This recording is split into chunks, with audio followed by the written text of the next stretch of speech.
Exodus 19. In the 3rd month, after the children of Israel had gone out of the land of Egypt, on the same day they came to the wilderness of Sinai. So now they're 3 months after leaving Egypt in the desert. For they had departed from Rephidim, had come to the wilderness of Sinai, and camped in the wilderness. So Israel camped there before the mountain. And Moses went up to God. And Yudhe called to him from the mountain, saying, Thus you shall say to the house of Jacob, and tell the children of Israel, You have seen what I did to the Egyptians, and how I bore or sustained you on eagle's wings, and brought you to myself. Now therefore, if you will indeed obey my voice, and keep my covenant, then you shall be a special treasure to me above all people, for all the earth is mine. And you shall be to me a kingdom of priests and a holy nation. These are the words which you shall speak to the children of Israel.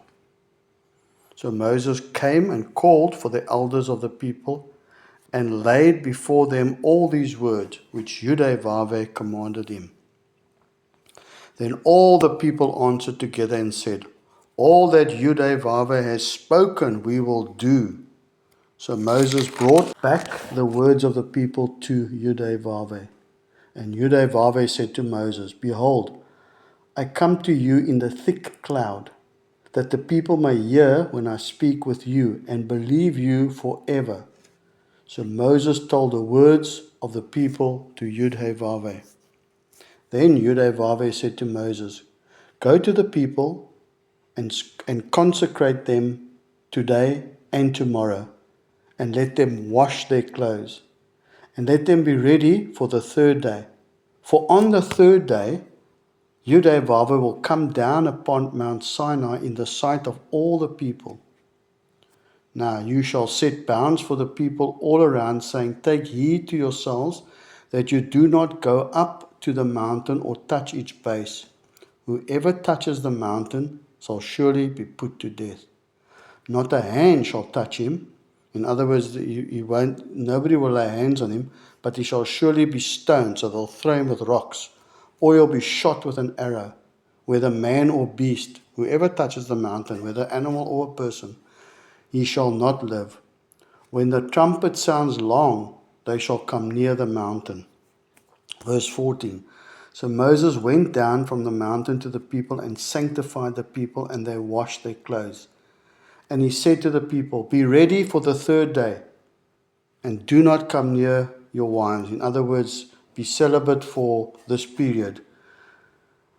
Then it came to pass on the 3rd day in the morning that there were thunderings and lightnings and a thick cloud on the mountain, and the sound of the trumpet was very loud, so that all the people who were in the camp trembled. And Moses brought the people out of the camp to meet with God, and they stood at the foot of the mountain. Now Mount Sinai was completely in smoke, because Yudhe had descended upon it in fire. Its smoke ascended like the smoke of a furnace, and the whole mountain quaked greatly. And when the blast of the trumpet sounded long and became louder and louder, Moses spoke, and God answered him by voice.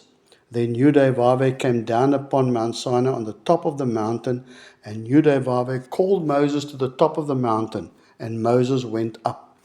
And Yudhe said to Moses, Go down and warn the people, lest they break through to gaze at Yudhe, and many of them perish. Also let the priests who come near Yudhe consecrate themselves, lest Yudhe break out against them. But Moses said to Yudhe, The people cannot come up to the Mount Sinai, for you warned us, saying, Set bounds around the mountain and consecrate it. Then Yudhe said to him, Away, get down, and then come up, you and Aaron with you. But do not let the priests and the people break through to come up to the mountain, lest he break out against them. So it's almost like he's having a conversation with Yudhe, but he refers to, I don't know if it's like the Father God, that he will break through against them. So Moses went down to the people and spoke to them.